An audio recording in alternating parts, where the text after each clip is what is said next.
Okay. Sabi mo invited ka sa rally. Sino nag-imbita?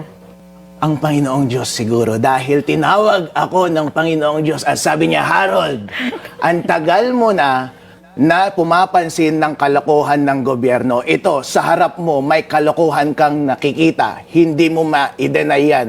Mananahimik ka ba o hindi?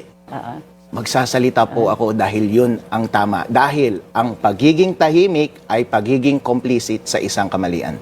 So, tingin mo okay yung outcome? What about yung dami ng tao na dumating sa EDSA rally? Marami dun sa, sa Rizal Park.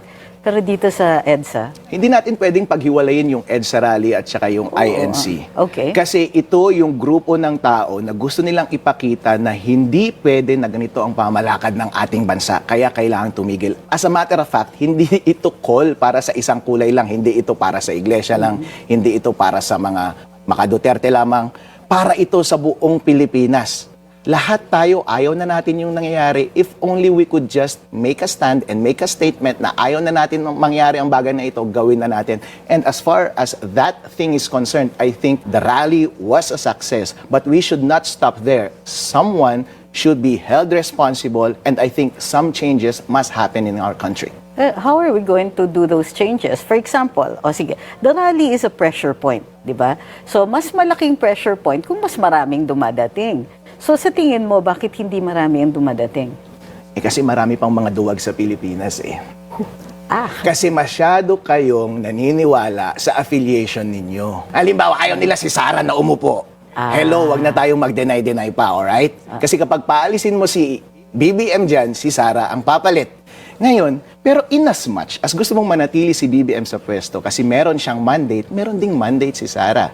That was Vice President. Kasi nung binoto mo si Sara, is ang implied dyan, kapag umalis yung presidente at mabakante yung position ng president, yung vice president ang mag-i-step in. Ngayon, ang question is it right for the president to take himself out of the position kahit honorable resignation?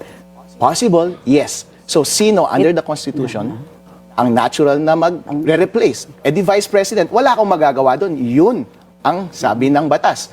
Ngayon, kung gustong maging heroic ni Sara ngayon at ma-please niya lahat ng Pilipino na may ayaw sa kanya, edi mag-call siya ng snap election.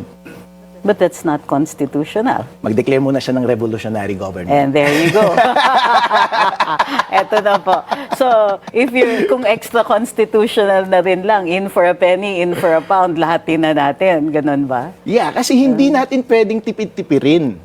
Okay. Kapag meron tayong nakikita na mali, hindi sapat na pansinin mo yung kamalian. Dapat prepared ka na tapusin yung laban hanggang sa huli. Kasi kung hindi mo tatapusin yung laban hanggang sa huli, walang pagbabago na mangyayari.